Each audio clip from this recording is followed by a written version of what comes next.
A vontade de Deus é que você creia no seu Filho. Então o culto, para ser agradável a Deus, tem que ser em espírito e em verdade. Porque o que Deus mais quer neste mundo é salvar pessoas. Será que você tem andado como um cristão de verdade? Não existe nada que a gente faça que possa comprar a salvação, porque Jesus já conquistou ela na cruz por nós. 2 Pedro, capítulo 3, a partir do versículo 3. Esse é um texto que fala sobre a volta de Jesus. É um dos assuntos que eu gosto muito de falar sobre isso. E Pedro fala coisas aqui importantíssimas para nós. Vocês vão ver que essas coisas que Pedro fala aqui vão ser fundamentais para a nossa vida. 2 Pedro capítulo 3, versículo 3. À medida que eu for lendo, eu vou meditando com os irmãos, e assim a gente vai chegando até o versículo 3. Diz assim a palavra de Deus: tendo em conta, antes de tudo, que nos últimos dias... Quais são esses últimos dias? Os últimos dias, irmãos, só para a gente compreender, são os dias do fim. Esses últimos dias começaram depois que Jesus ressuscitou.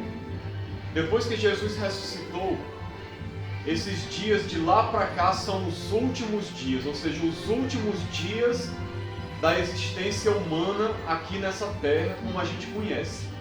É o tempo que a gente está vivendo hoje. Então ele diz: tendo em conta que nos últimos dias virão escarnecedores com os seus escárnios. Ou seja, o que é escarnecedores? São pessoas que gostam de zombar da fé, zombar de Deus, fazer pouco caso das coisas de Deus. Aquelas pessoas que, num linguajar bem cearense, gostam de fazer hora, gostam de ficar falando mal dos cristãos, da palavra de Deus, das coisas de Deus. Esses são os escarnecedores. Eles escarnecem com os seus escárnios. E como diz aqui, andando segundo suas próprias paixões. Ou seja, são pessoas que não andam conforme a vontade de Deus. Elas andam conforme suas próprias vontades, andam no pecado, andam fazendo todo tipo de coisa que desagrada a Deus, não tem nenhum temor a Deus, não se importam com Deus, não se preocupam com o que Deus pensa, com o que Deus acha, não ligam se estão vivendo no pecado ou não, zombam das coisas de Deus com as suas palavras ou com as suas atitudes. Esses são os escarnecedores. E olha o que é que eles fazem, ou melhor, o que é que eles dizem. No versículo 4 fala sobre isso, dizendo: onde está a promessa da sua vinda? Porque desde que os pais dormiram, todas as coisas permanecem como desde o princípio da criação. Então qual é a zombaria deles que Pedro vai estar falando aqui? Eles zombavam naquela época e ainda zombam hoje a respeito da volta de Jesus, da promessa da vinda de Cristo. E quem foi que prometeu isso? Foi o próprio Jesus. O próprio Jesus disse que voltaria. Lá em João 14 ele falou para os discípulos: olha, eu vou para o Pai, vou preparar a morada, mas eu voltarei para vocês, para buscá-los, para que onde eu estou, vocês estejam também. Quando Jesus subiu ao céu, no momento que Jesus subiu ao céu, apareceu anjos que falaram para os discípulos que estavam lá olhando assim para o céu, Jesus subindo. Aí Jesus subiu para a glória, apareceram anjos e falaram para os discípulos: por que vocês estão aí admirados? Esse Jesus que vocês viram subir, vocês também verão ele voltar. E Jesus vai voltar para quê? Para buscar o seu povo, buscar a sua igreja, aqueles que creem nele, e também para exercer juízo sobre essa terra, para julgar este mundo. Jesus ele vem fazer essas duas coisas, ao mesmo tempo que ele vem para salvar o seu povo de maneira definitiva, ele vem para julgar o mundo. A gente vai ver um pouco mais sobre isso aqui na frente. Então os escarnecedores ficavam zombando disso, tipo dizendo assim: Cadê a promessa da vinda dele? Por que ele não voltou até agora? Já se passou tanto tempo, ninguém viu nada. Está tudo do mesmo jeito. Desde quando o mundo é mundo, continuam as coisas do mesmo jeito, não mudou nada, Jesus não voltou. As coisas continuam acontecendo do mesmo jeito como sempre foram. Cadê o Jesus de vocês que disse que ia voltar? Isso é conversa para boi dormir, isso é história de carochinha, isso é mentira, você parem de acreditar numa besteira dessa. Era isso mais ou menos que eles estavam falando para a igreja, para os discípulos. Eles estavam zombando da palavra de Deus, da promessa de Cristo de que voltaria. Isso acontecia na época de Pedro e isso também acontece hoje. Quantas pessoas hoje em dia também não zombam? Quando algum cristão fala que Jesus vai voltar, as pessoas dizem: que conversa é essa? Jesus não vai voltar não. Esse negócio de que o mundo vai se acabar, isso não vai acontecer, não vai ter juízo final. Isso é conversa de crente fanático, isso é conversa de gente doida, alienada, que acredita num livro antiquado, que nem a Bíblia. Isso não vai acontecer. Nós vamos viver aqui nessa terra por milênios e milênios e nada vai mudar. É isso que as pessoas estão falando hoje em dia também. Aí no versículo 5, Pedro continua dizendo assim: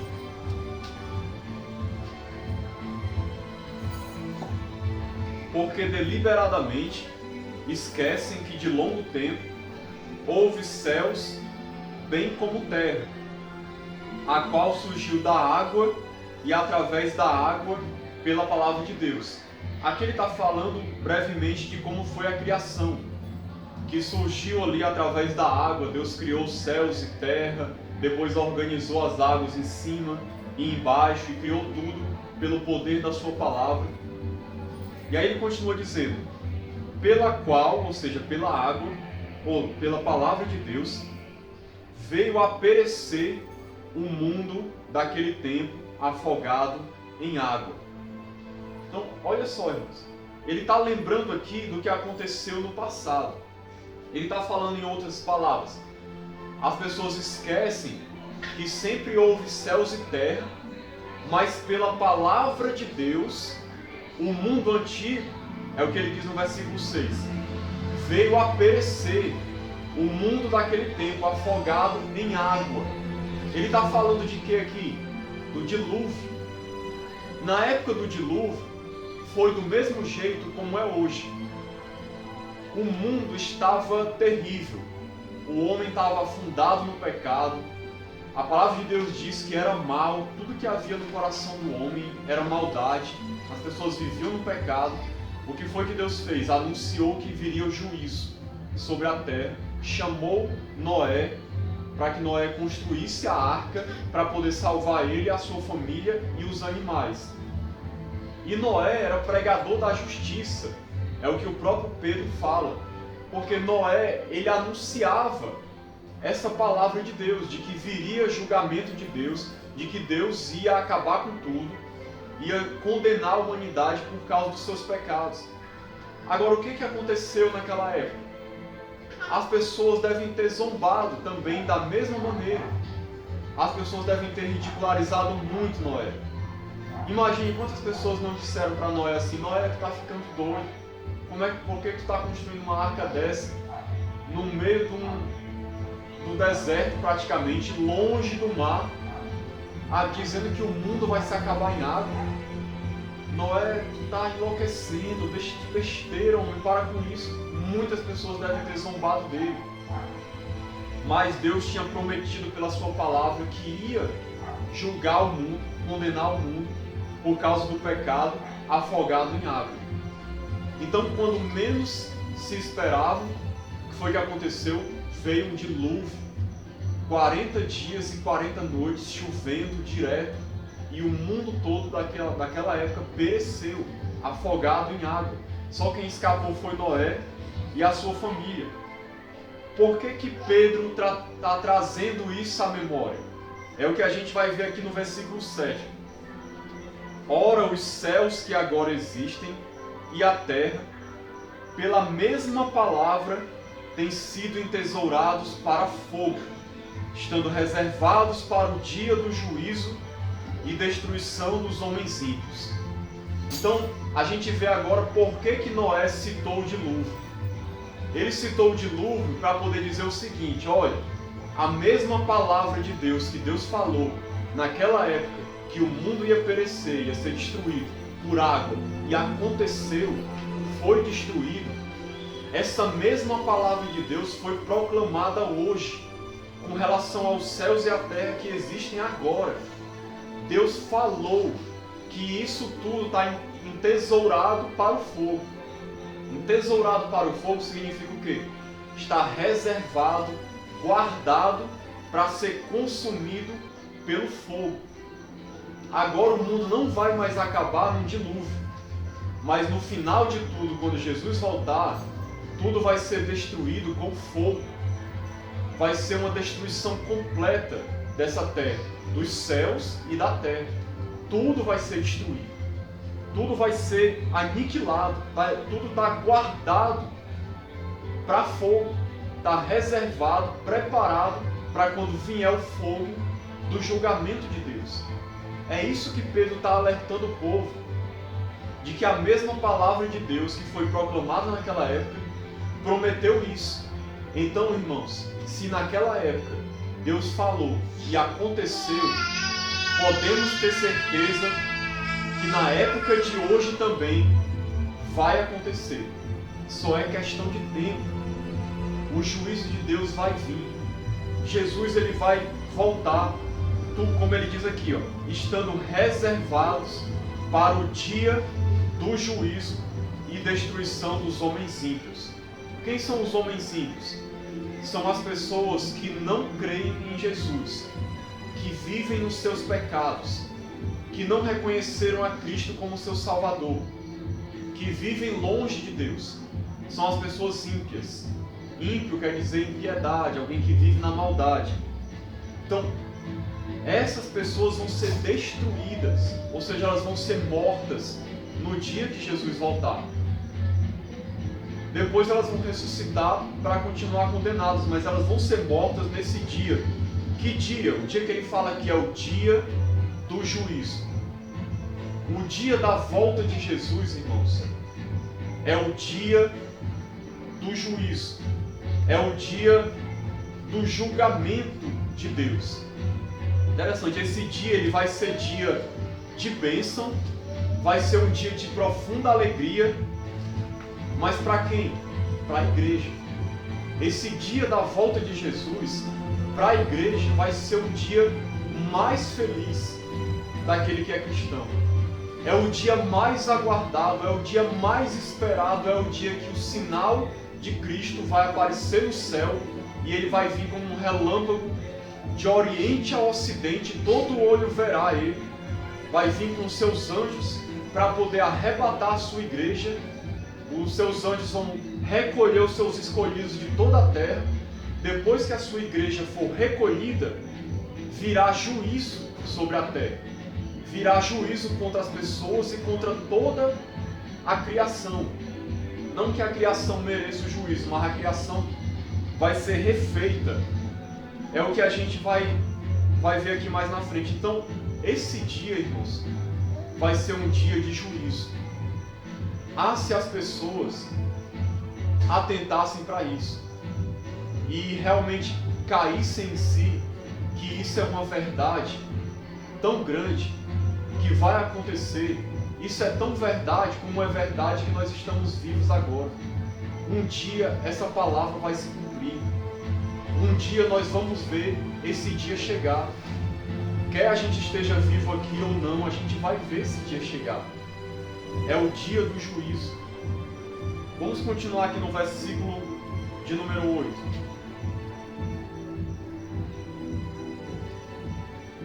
Há todavia uma coisa, amados, que não deveis esquecer, que para o Senhor um dia é como 1000 anos, e 1000 anos como um dia. Não retarda o Senhor a sua promessa, como alguns a julgam demorada. Então o que ele está querendo dizer aqui? Deus ele olha o tempo de maneira diferente. Um dia para Deus são como se fossem 1000 anos.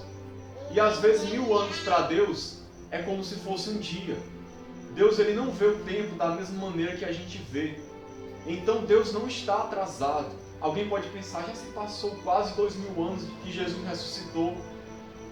Deus não está atrasado nisso.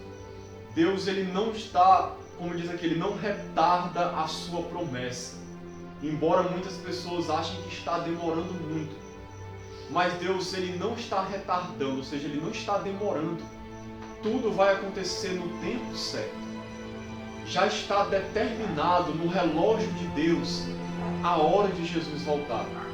A gente não sabe que hora é essa, por isso que a gente precisa vigiar, estar pronto.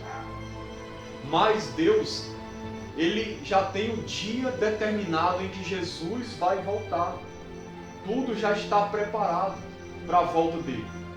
É uma questão apenas de tempo.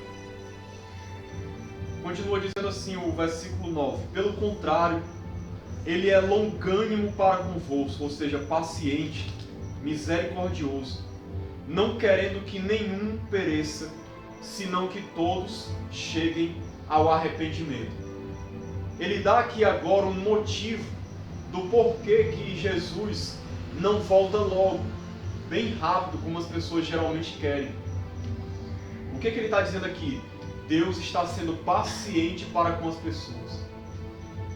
Deus ele nos ama tanto e ele sabe que muita gente não está bem, ele sabe que muita gente está vivendo no pecado, que muitas pessoas estão distantes de Deus, que se Jesus voltasse agora, essas pessoas iam perecer.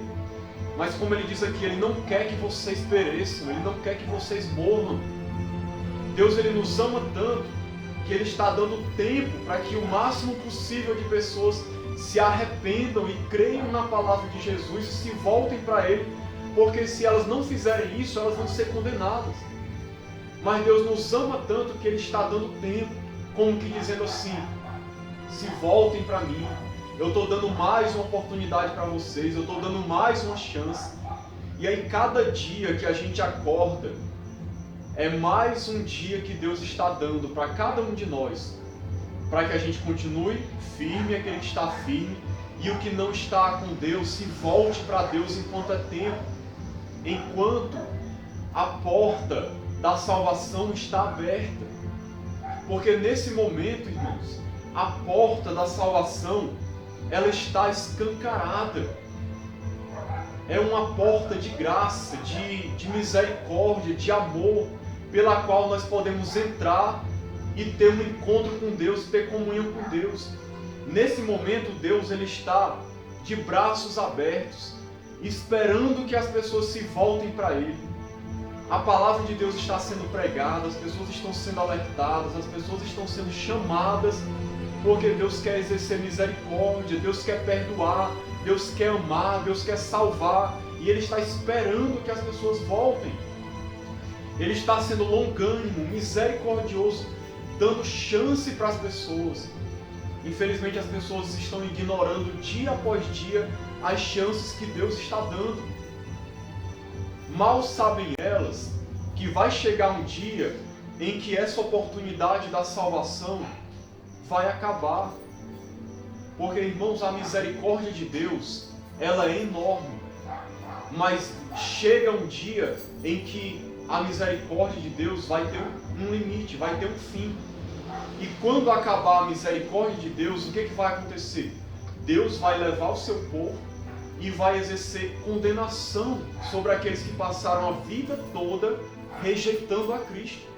Receberam oportunidades por cima de oportunidades, ouviram pregações da palavra, pessoas convidaram eles para crerem e eles não quiseram. E vai chegar o dia em que a misericórdia vai acabar.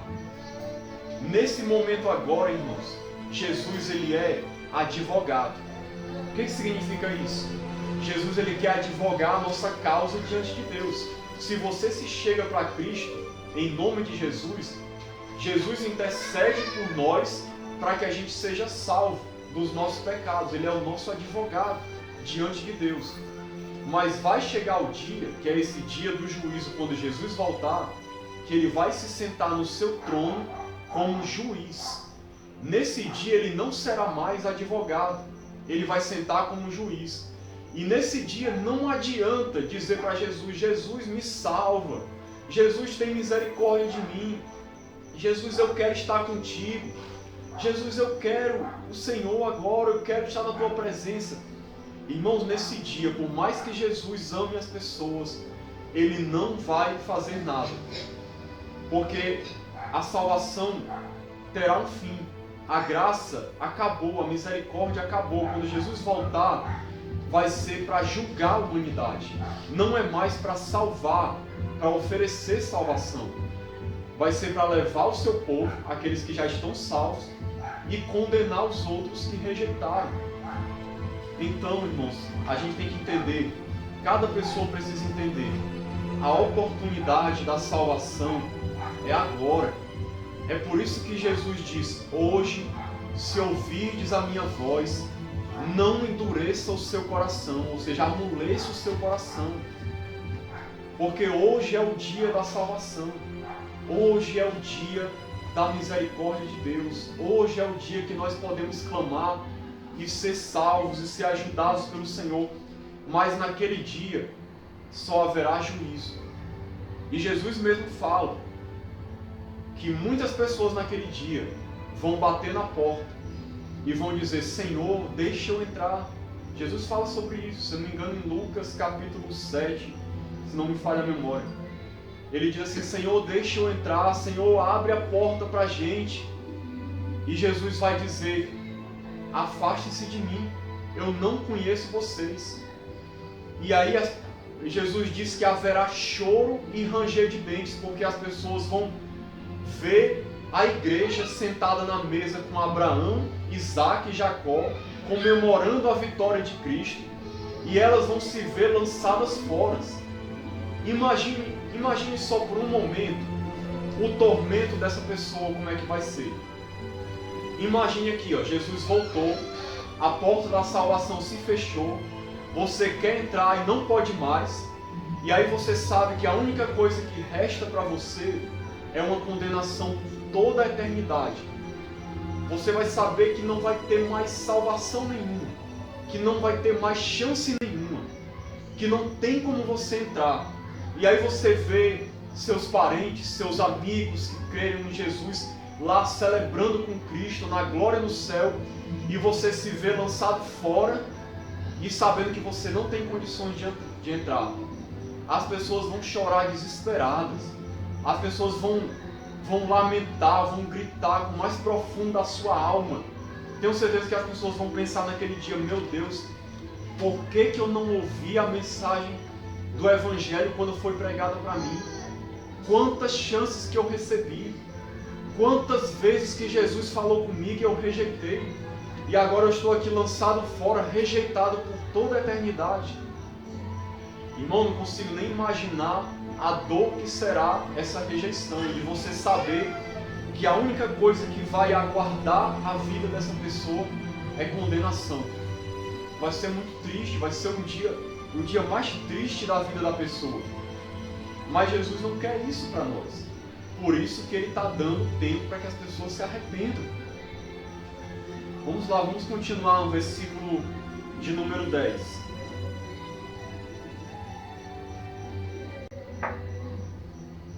Virá, entretanto, como ladrão o dia do Senhor. Ou seja, não é que Jesus é um ladrão, não é isso que está querendo dizer. Ele vem como um ladrão, ou seja, ele vem de surpresa. Como assim? Aquela pessoa que não está vigilante, que não está atenta, ela vai ser pega de surpresa. Virá o dia do Senhor, que é o mesmo dia do juízo, virá como um ladrão. Como é que um ladrão chega na casa de alguém? Ele não avisa. Ele não manda um recado dizendo: olha, eu vou chegar a tal dia aí na tua casa para te roubar. É como diz na palavra de Deus: no dia que as pessoas estiverem dizendo paz e tranquilidade, virá sobre elas repentina destruição. Quando as pessoas pensarem que está tudo bem, que não vai acontecer nada, Jesus não vai voltar, Jesus virá de repente, causará uma grande destruição e juízo sobre a terra, e sobre as pessoas. Ou seja, virá como um ladrão, sem avisar. Ele não vai avisar que ele está chegando. Ele já disse para que as pessoas estejam preparadas, estejam prontas. Para quê? Para que quando ele voltar, você não seja pego de surpresa e você seja arrebatado para se encontrar com Jesus nos ares. Então, quando ele vier, aquele que estiver preparado, ou seja, aquele que estiver andando com Cristo, na sua presença, em obediência a Ele, como um discípulo verdadeiro, é aquele que está preparado. Na hora que Jesus voltar, essas pessoas vão subir para se encontrar com Cristo nos ares. E serão salvos por toda a eternidade. Agora, aquele que não está preparado, aquele dia vai pegar ele de surpresa. Vai pegar ele de surpresa e ele nada mais pode fazer. Porque na hora que Jesus voltar, não vai ter mais oportunidade, como eu disse. Então ele vai ser pego de surpresa. Então, assim como a gente cuida da nossa casa, protege, porque não sabe que dia pode de repente vir um ladrão, nós temos que cuidar da nossa vida, estar bem com Deus, porque a gente não sabe o dia que Jesus vai voltar. Se Jesus voltar e pegar as pessoas vivendo no pecado, sem se arrependerem, andando longe de Deus, essas pessoas serão condenadas. Então é por isso que ele dá esse aviso. E ele continua dizendo, no qual os céus passarão com estrepitoso estrondo e os elementos se desfarão abrasados. Também a terra e as obras que nela existem serão atingidas. Aqui ele está falando de como a criação de Deus vai ser toda atingida nesse dia. Os elementos se desfarão. Que elementos? A terra, a água, tudo vai ser consumido. A terra e as obras que nela existem serão atingidas. Esse dia que Jesus volta é um dia que vai ser uma grande catástrofe mundial. Essa que é a verdade. Porque Jesus volta e ele vai realmente nesse dia destruir tudo. Visto que todas essas coisas hão de ser assim desfeitas, deveis ser tais como os que vivem em santo procedimento e piedade, esperando e apressando a vinda do dia de Deus. Então, irmãos, olha só que coisa interessante que ele diz aqui.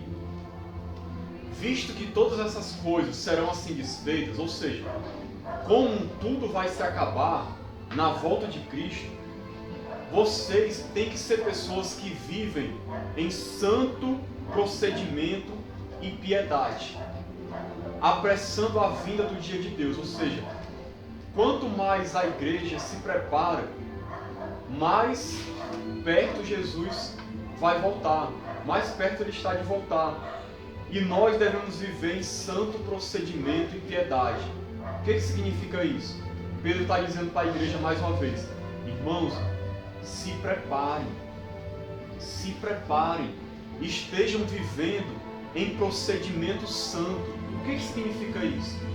Procedimento santo é viver em obediência a Deus, como um verdadeiro cristão, como um verdadeiro discípulo de Cristo. Piedade é o que? Você andar em comunhão com Deus. Você está andando em intimidade, em amizade com Deus, andando na presença dEle, obedecendo sua palavra, andando conforme os seus ensinamentos, como um discípulo verdadeiro. É isso que Pedro está dizendo. Olha, se preparem, já que tudo vai terminar dessa maneira, vocês têm que ser achados desse jeito quando Jesus voltar. Vocês têm que estar vivendo uma vida santa. Sabe, irmãos? Isso é tão sério. Tem muita gente hoje que está brincando com Deus. Tem muita gente que está vivendo em pecado, vivendo distante de Deus.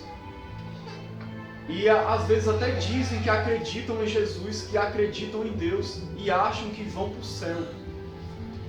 Amados, o povo de Deus que vai ser arrebatado nesse dia, que vai se encontrar com Cristo e que vai estar com Ele para toda a eternidade, é aquele povo que anda em santidade, que anda em obediência a Deus.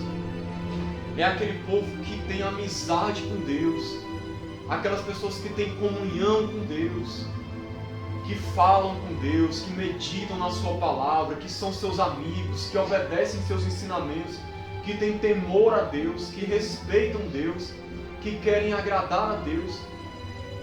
Essas são as pessoas que estarão preparadas para esse dia, que vão subir para se encontrar com Cristo. Por isso que a gente deve meditar. Medite nessa noite. Como está a sua vida? Como é que você está diante de Deus? A gente veio aqui falando de como é que a gente deve estar, de que a gente deve estar vivendo uma vida santa. Como você está vivendo? Você realmente está andando com Cristo? Você está andando com Ele? Ou você está distante de Deus? Se Jesus voltasse hoje, como é que Ele iria te pegar? Despreparado ou preparado? Você ia ser como aquelas virgens prudentes que estavam com a sua lâmpada acesa e quando o noivo chegou elas entraram? Ou você será como aquelas que estavam com a sua lâmpada apagada que o noivo chegou? É a parábola que Jesus conta lá em Mateus 25. E o noivo chega e elas com a sua lâmpada apagada não puderam entrar, foram atrás de azeite na última hora para poder entrar, mas depois que elas foram atrás de entrar, a porta estava fechada.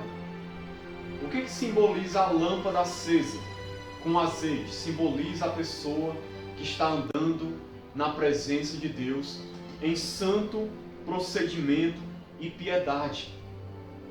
Então, irmãos, que a gente possa meditar nisso, porque isso é sério, irmãos. Isso é muito sério. Se fosse hoje e a gente fosse pego de surpresa, vivendo no pecado, nós seríamos condenados por toda a eternidade. E não dá nem para imaginar o quanto isso é ruim. Sabe, às vezes, a gente, imagine só, você às vezes passa por um sofrimento momentâneo, tipo assim, uma doença, ou você sofre um acidente, ou você sofre uma queimadura, algo assim bem rápido, comparado com a eternidade. E a pessoa sofre uma barbaridade. É um sofrimento terrível. Imagine você passar toda a eternidade sofrendo. Deus, Ele não quer isso para ninguém. Não é a vontade de Deus para ninguém. Por isso que Deus está nos dando todo esse alerta aqui. E aí Ele continua dizendo: por causa do qual os céus incendiados serão desfeitos, e os elementos abrasados se derreterão. Nós, porém, segundo a sua promessa, esperamos novos céus e nova terra, nos quais habita justiça. Então, para finalizar, qual é a promessa de Deus para nós? Novos céus e nova terra. Jesus, quando voltar, o que ele está dizendo aqui, resumindo tudo? Jesus, quando voltar, ele vai voltar para buscar o seu povo. Depois que ele arrebatar a sua igreja vai se encontrar com ele nos ares, e no mesmo instante, isso é num dia só, é o dia do juízo, é o dia do Senhor, é o dia de Deus, que ele fala aqui várias vezes. Isso não é um período de tempo, isso é um dia da volta de Cristo. É o dia em que a igreja arrebatada se encontra com Cristo nos ares.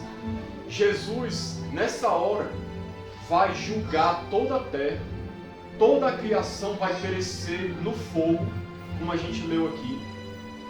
O anticristo, seus exércitos, todas as pessoas ímpias naquela hora vão ser dizimadas, vão ser exterminadas. E toda essa terra e esse céu que a gente conhece vai ser desfeito.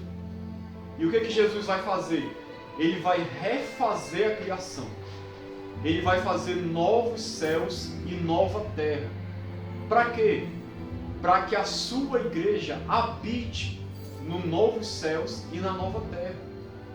Que é a mesma coisa de céu. É a morada dos cristãos, a morada da igreja na eternidade.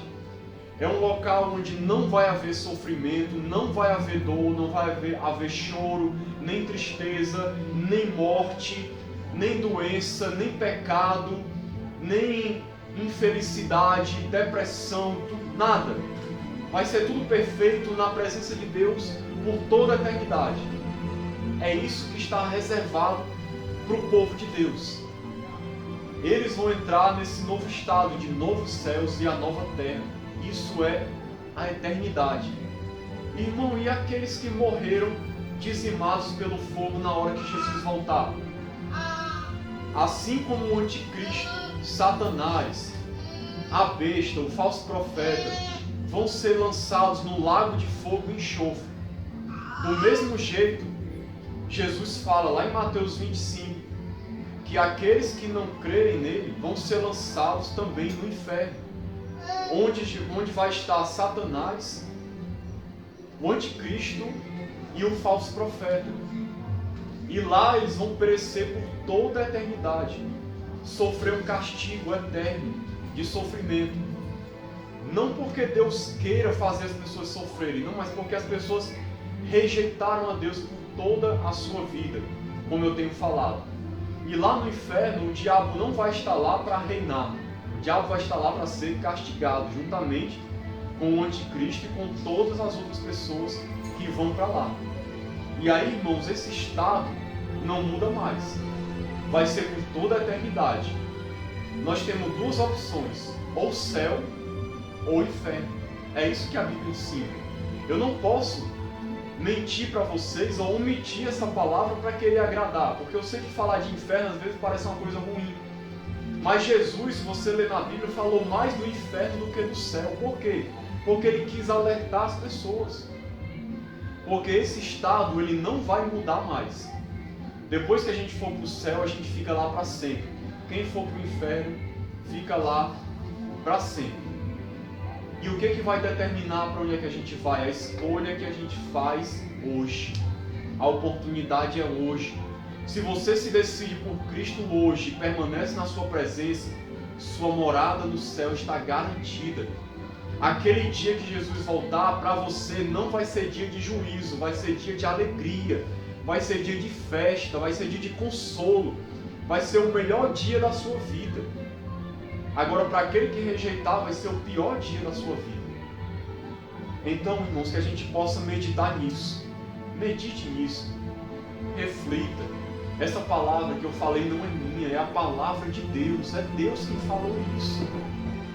E Ele falou porque Ele nos ama. E Ele quer ver a gente salvo, firme na presença dEle. Que você reflita nisso. Porque, irmãos, Jesus Ele está voltando. Ele está às portas. Breve, tudo isso aqui vai ser realidade. A gente vai ver isso com os nossos olhos acontecendo. Então, se desperte. O dia que se despertar é hoje. Não vai dar tempo para se despertar na hora. Quando isso for acontecer, se volte para Deus hoje. Então, que Deus nos abençoe, que Deus nos ilumine, nos dê compreensão na sua palavra e nos ajude a viver isso, guardar no coração e praticar. Em nome de Jesus, amém. Glória a Deus.